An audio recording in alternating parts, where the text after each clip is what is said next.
First off, rest in peace, neighborhood nip. I ain't crip, but I'm on that neighborhood shoot. Building business, it's that black owned. If you hustle, better hustle till your pack gone. If you work, better work till your back hurt. And if you rap, make it better than your last verse. Yeah, more lyrics. Move AJ, El Presidente, Eddie Kane University. Hill gon' heal, regardless.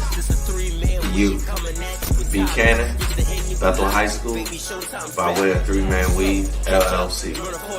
Michelle, producer, Ace Overseer. You can catch this wave from the Marlins to the Mariners. Doing things you can't believe. It's the 3-Man Weave. Oh man, we in the building. This is a special edition right here. This is your two favorite guys. Unfortunately, we don't have Cannon right here, but we still gonna hold it down because we still your favorite guys. Now, I know y'all can catch us on all major podcast platforms, 3-Man Weave, Instagram, Twitter, 3-Man Weave _ You can email us at podcast.3.man.weave@gmail.com. I'm Hill, and Hill gonna heal regardless. Who do I have with me tonight? I got AJ, and my money tree looked good in the light, but this shit actually died, and I think that's a bad sign. Nah, you just gotta Google some things to to pour in it. Pause if I need to. Like I've been pouring my love into it. I talk to it and everything. I just don't know. I usually got a good man. All right, forget all that. Speaking of money trees, we go on the coaching trees in a second. But absolutely, y'all can find us on Instagram, Twitter at 3-Man Weave _ podcast.3.man.weave@gmail.com. 3-Man Weave Facebook group. Did I cover everything? Did I get everything? What I miss? I mean, I just said it. Oh, damn. But yeah, damn. You was in the zone. I'm rusty. It's okay. It's okay. Fault. Hey man, like I said, the coaching carousel is finally complete. All jobs are finally hired. Not staff is not fully complete, but all the head coaching vacancies are definitely not vacant anymore. So let's get right into it. Where you want to start off first? Let's not even just go back and forth real quick. First, what's your favorite hire of this cycle? My favorite hire is Mike McDonald.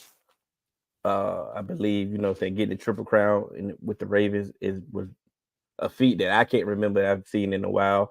And then for him to go to Seattle, it seemed like he was the perfect fit. I mean, I understand that, Pete Carroll still wanted to coach, but he's a defensive coach as well. He's still going to be in the building. He can lean on his expertise. They are bringing in Leslie Frazier to be an advisor as well. But the pieces that he has on that defense that he can work with, if you look at the pieces that he had in Baltimore and try to compare to what he has in Seattle already, man, Legion of Boom, 2.0, 3.0, whatever you want to call it. I'm very excited about that hire. That's my favorite one. Yeah, that's to me, that's a really great hire, and it fits well, especially since they've been having trouble with their defense, and you still have those offensive pieces in place. Mm-hmm. I think Mike McDonald's going to be good. I'm sorry. Sometimes when something makes sense, it's just best to go ahead and do it. And a lot of times in the NFL, we don't necessarily see that. Sometimes it just makes too much sense, and they don't make the move. And that's why I really like this JimHarbaugh hire with the Chargers. I mean, to be quite honest, that was the best one to me. Not the best one, but it made the most sense. Mm-hmm. And so, JimHarbaugh, he's been itching to get back to the NFL. He had the sanctions, he had the whole controversy, similar to how Pete Carroll left. Hey, they on your ass. All right, it's time to get up out of there. And we saw what he did with the 49ers. And the changes he made. He started the Alex Smith resurgence, and then he got the most out of Colin Kaepernick, and he put that team together. And one of the things that they say, he wears on people, and he may, it may not last, but with the way that the Chargers have been trending, they need a kick in the ass, and JimHarbaugh seems to be the right kick in the ass. And so to me, that was the one that makes the most sense, and that's why it was my favorite. Hey, because y'all need it. Y'all got your transcendent quarterback. It's 5 years that you about to be basically. So make it happen. Yeah. What was your least favorite hire? My least favorite hire is Gerard Mayo. I mean, following the legend of Bill Belichick, I don't, the trendy thing to do is disrespect him all of a sudden, to act like he hasn't accomplished anything in life. Everything was built, based off time. And Yeah, you Marlon Humphrey. Yeah, that's the corny thing that they got going on. But at the end of the day, this is a legend, and you do not want to follow a legend. You want to be the first one to follow a legend. I know the first year he may get the grace of trying to clean up a mess that was left. He may get that grace, but I do not know how long he will get that grace. Like you say, at some point, the fans will, you know, get on him and be like, hey, look, it's time to see something, or this is over, head over your heels. And like I say, if he does a bad job, I'm not so sure that he's going to get a second chance again. Quite like Raheem Morris. See how long it took for him to get another time. Exactly. And this is still Boston, and I'm not trying to bring it up, but it's Boston, dog. He acknowledged it. Yeah, like you may be one of theirs, but you ain't one of them. Mm-hmm. So at the end of the day, your grace period, it ain't gonna be that long. So my least favorite hire, it actually doesn't have to do with anything of the coach and the caliber of coach, but it's Dan Quinn. And it's Dan Quinn because Washington, this opportunity that they had with the amount of cap space that they had, the draft pick that they had, with the draft capital that they have, Mm-hmm. and kind of this new regime that they brought in, you would have thought that the time that they had to kind of lock down their guy from the time that they fired Ron Rivera, say what you want. If Dan Quinn was your guy, Dan Quinn would have been hired the moment the Cowboys got knocked out the playoffs. Mm-hmm. So to me, going down the list of names, I don't know how high Dan Quinn was up. Once Ben Johnson said he was going back, Bobby Slowick said he was going back, stuff like that, then okay, I get that. But to me, with the names available and the guys with the cachet available, to have, to go to Dan Quinn, I'm just not sure. I feel like, with the new GM there in place, like they gave you like that. To me, that's item number one on your list. Mm-hmm. And I don't feel like you succeeded in, the plan that you may have written out. And I'm not saying that this is going to be a bad hire, but to me, it looks like you're not a closer. And I don't like, to me, Mm-hmm. I want to feel like my GM is the closer. I want to feel like, hey, you keyed in on your guy and you made it happen. And to me, like going from Dan Quinn, it kind of just seems like, all right, well, it's what we know.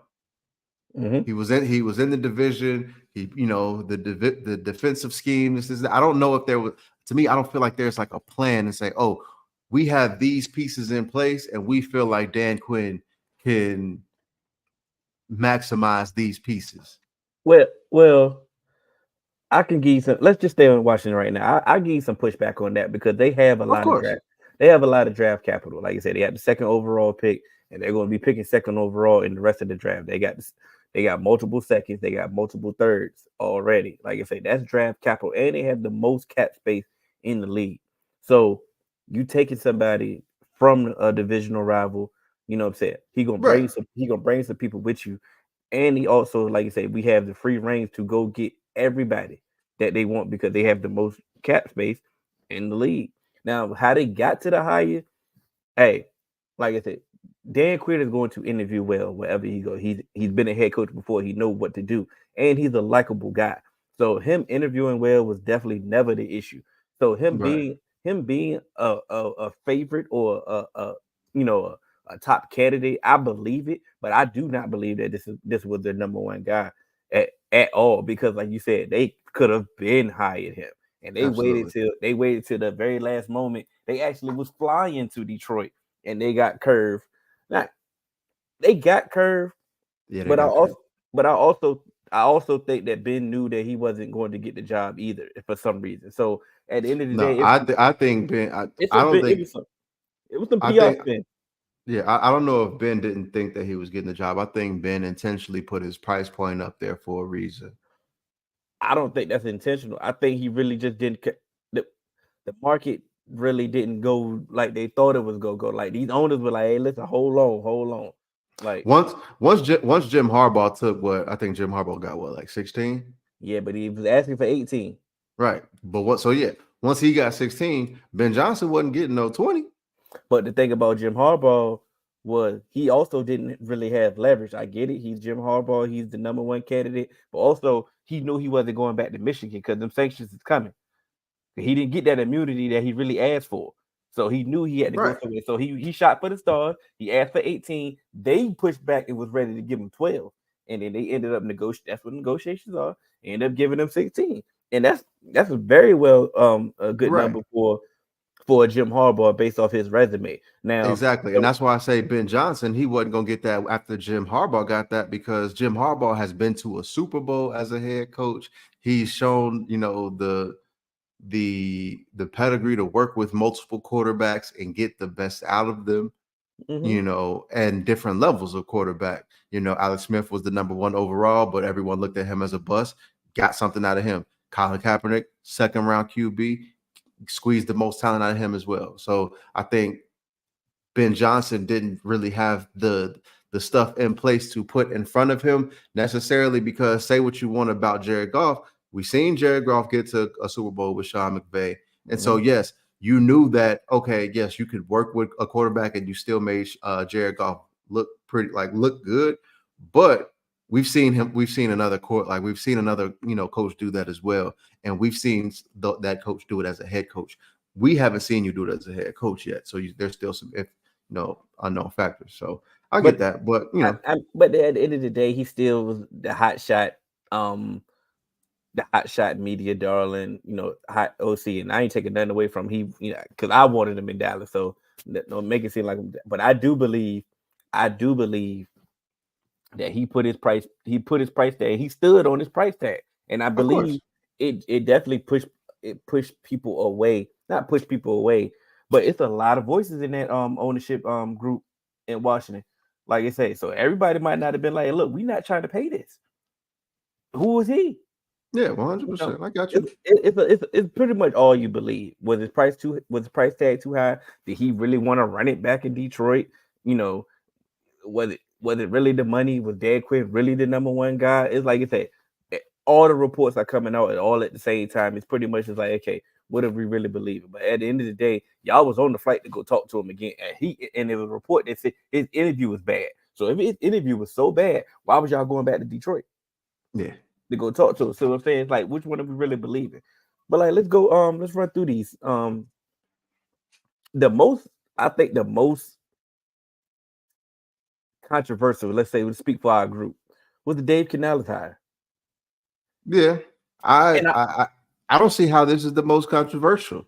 That was we in agreement. I was so confused on y'all. We all agreed that this was the worst job. I thought Dave Tepper was the worst owner, and nobody wanted this job. Hey, we talked about which black guy's going to get this. We thought Airbnb was going to get this job. That's how bad it was going to be. Then nobody wanted this job, and based off his resume of, he was the quarterback coach of Geno Smith, and everybody didn't write back for Geno. Everybody loved Geno, and what he did with Baker, putting up similar statistical numbers as Brock Purdy. Everybody loved the MVP Brock Purdy candidate. I mean, hey. Yeah, and to me, with this Dave Canales hire, like we said, everyone, it damn near seemed like it was a consensus. Mm-hmm. This is a terrible job. You don't have your 1st round pick. I don't think you have a 2nd round pick. Bryce Young did not look good last year. The team looked like it was a shambles. You didn't have any weapons for Bryce Young. To pull Dave Canales again, just like with Washington, you pull Dave Canales from a divisional rival. Mm-hmm. And till you get someone who has a good quarterback pedigree so far, like you said, he worked with Geno, he worked with Baker. So now work with your number one overall pick to try and make sure that, hey, what we believe that you had to for us to trade up and make you the number one overall pick, can we get that out of you? And hey, and guess what? If Dave Canales is able to somehow, like, if Tampa Bay doesn't, give somehow able to retain Mike Evans, because it's rumored that he wants a whole bunch of money. Hey, sometimes you got to shoot and just get your guy a guy.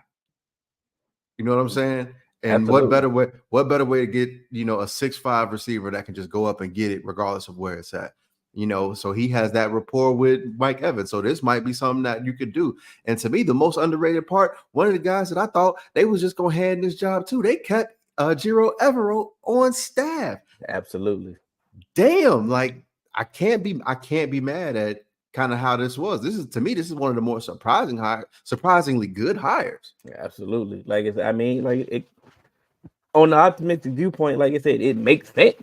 Like I said, Baker's a smaller quarterback. Hey, Bryce is a small quarterback. We know this. So if he did this with Baker, hey, I hope you can do. And matter of fact, they had Baker the year before. So if they had Baker the year before and he didn't look like that with them because they got rid of him, he got to be something.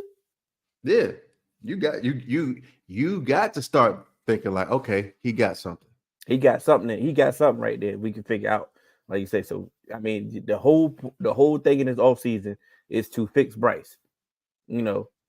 So hey, they get some other things that they can do, but fixing Bryce is number one on the list. Where we go to next. Another one that just makes sense. Antonio Pierce, man. Like this is what I was asking for. And some people, they feel like, oh, the interim tag and stuff like that, is very hit or miss when you remove that interim tag from a head coach. Dog, he had him playing.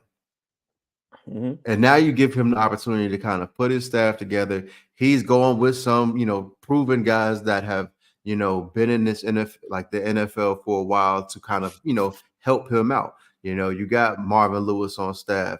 Say what you want about Marvin Lewis as a head coach. I don't care what no one says. Marvin Lewis was a part of one of the biggest turnarounds in NFL history by taking the Cincinnati Bengals and making them relevant in two different iterations of that team. Like, not just, doing it, because he got a great quarterback. He did it with Andy Dalton as well. So to me, he may not have had the playoff success, but to what he's done, you can, as far as, his tenure in the NFL, it can be understated. And so to have that there, I think is very good. And he's also brought some other people on that staff that I'm like, okay, you're bringing some smart people to lean on, and then some other people that have eyes for evaluation also. So to me, I think he's putting himself in a position to succeed, and I like that. Yeah, and I think I hope he understands that this is also, he's the cleanup guy as well. Of course. So make sure that you're not the cleanup guy. Just do a good job, bro. If you do a good job, you can continue to keep the job. But like right now, like I say, they still paying Gruden. They still paying Josh McDaniel. You was dirt cheap. So it made sense to retain you. I get it. But financially, they couldn't go get another hot shot. They couldn't afford to go get another hot shot coach. So let's make sure that you continue to be the coach. Just do a good job. That's all we can say. We already touched on Gerard Mayo. I mean, he did get a slam dunk hire. We're getting Alex. Well, I wouldn't call it a slam dunk hire, but he got a good hire in Alex Van Pelt, right, as the offensive coordinator. I thought he was going to New York immediately. Yeah. I thought he was going to New York. Getting him in the building, some things that he do philosophically could help this offense. They definitely go need a quarterback. They need everything on the offense anyway. So, he put his stamp on the thing. But like I say, we're rooting for him to be successful as well. But it's gonna be a tough task, man. All right, man. Let's get to my guy Cali, man. Brian Callahan in Tennessee. I mean, the staff that he's building, man. I mean, we already said, like you say, bringing your dad in it was the number one thing. And if he doing that, he's doing that. It's already a To me, slam dunk I'm hire. about to say to me that puts it at an A. Everything else he's been doing just been icing on the cake. Like I wish Zach Taylor could have put a staff together like this when he got hired. Everything just like got like every notification like, oh, okay. And And like you said, being able to land your dad, to me, being able to land your dad was that's number one. That right there, I was like, okay, that's step one because we know what this offensive line needed. getting the Ravens DB coach as well as your defensive coordinator, he was highly sought after as well. And getting him was definitely a slam dunk, especially getting him before Mike McDonald actually got hired. Right. And knowing Yeah. yeah, and because knowing like where you're like what you're doing and identifying and attacking because we knew Mike McDonald was going to be a part of this cycle. You know, I just felt like I felt like Mike McDonald was going to be a part of this cycle because of what he did, you know, with this Baltimore Ravens defense and the schemes he's able to do and the ways he's able to, you know, confuse quarterbacks. So I felt like Mike McDonald was going to be a part of this cycle. And so knowing like, hey, we have someone else that he's probably going to try and keep with him. Nah, let me go ahead. Like, let me not sit on my hands. I'm familiar with him. I coached against him. So I know what he's capable of as well. And I know what he's able to do. And we kind of have, you know, some sort of history also. So let's just go ahead. Hey, here what I got to do. What I got to do to, you know, to get you over here to Tennessee. And he made it happen, man. I thought you was about to go to the ATL, talk about our guy Raheem Morris. I'm actually surprised that he wasn't either one of our number one hires when it came right. to. I love this pick. I love Raheem Morris, and I'm glad he got this opportunity. And I was actually shocked that it was the Falcons that gave him this opportunity because he was there before. So I was like, wow. But you know, to me, it makes sense with the talent that they have on defense. You know, you're walking in there with an all-pro and Jesse Bates, like, you know, best safety in the game, you know, in my eyes. And with the offensive talent that you have, man, if you can find a quarterback that's just, you know, that is decent, you got that is just decent. This is a playoff team. And I think he's going to be able to, you know, even make this defense even more formidable than it was last year. So I think Raheem Morris was a really great hire. But to me, once again, like I said, it just seems like Jim Harbaugh was the one that made sense. Yeah. I think, like I said, Jim Harbaugh is the low hanging fruit, and that's why we not really taking too much time on Jim Harbaugh. Like I said, we understand what he's going to do. Like he got a defense, you know, the staff that he's going to compile. You know, the off season is when we really can go in depth with like what's they doing in the off season. But as far as coaching, like it's a no brainer. We understand what he brings to the table. Right. We knew. Mike McDonald. I'm intrigued on seeing what he would do with offensive coordinator. I've seen some rumors that he getting the guy from Washington. Yeah. You know, I like it. You know, they ran a kind of pro style type of modern day college offense. So I'm not mad at it. I'm not mad at it, especially with the offensive pieces that they have in place already. Like, hey, you can't go wrong, right? Hey, I mean, you can, but I mean, you can, but you know, I think definitely that, you know, they have a lot of pieces in place for, you know, that offensive coordinator to, you know, this offensive coordinator job to be very attractive.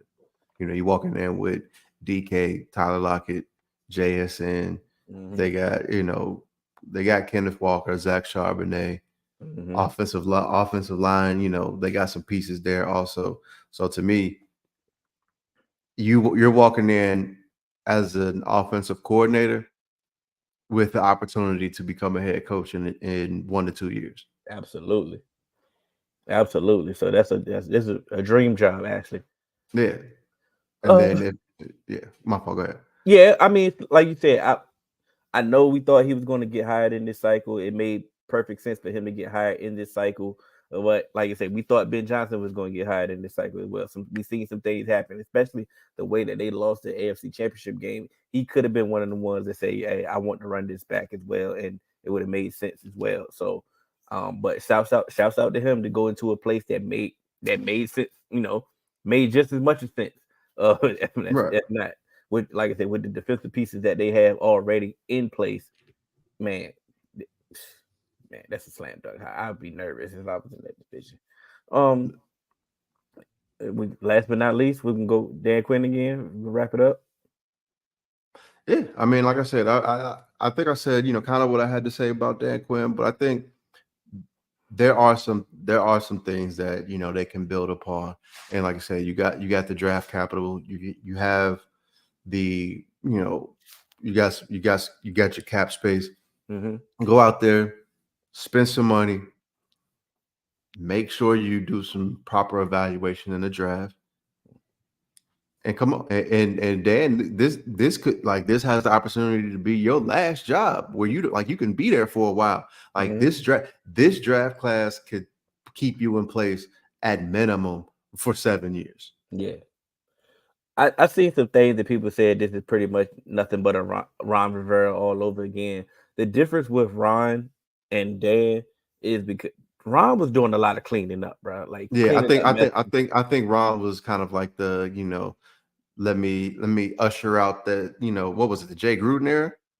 It was the Jay Gruden era. It was Dan Snyder still doing all the nasty stuff that he was doing. He was doing GM. He was the GM as well. It was too much for Ron. Because Ron was in there coming off the transition out, like you said, we all knew that the league was trying to get Dan Snyder up out of there. Dan Snyder was being a nasty man and stuff like that.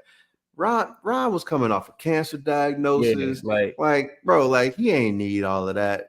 You know what I'm saying? And so I think Dan can just coach. Dan can coach. You have a GM in place. The GM brought you there. Hopefully you guys share the same philosophy. It's just football now. It should just be football with him. Exactly. Just go in there, coach, hit on your draft picks. So that's the clear difference, man, when it comes to that. But that's pretty much what we got, man, when it comes to these coaches, man. No real surprises, no real, how did he get hired? So I like this hiring cycle this year, man. A lot of teams did their due diligence. They actually had a process, and they went through with their process. They might not got a number one guy, but they got a guy. Yeah, that's all you can ask for. It's getting a guy. Getting your guy. Get your guy. Well, make sure you like, share, subscribe. Catch us all on major podcast platforms. 3Man Weave _ on all social media.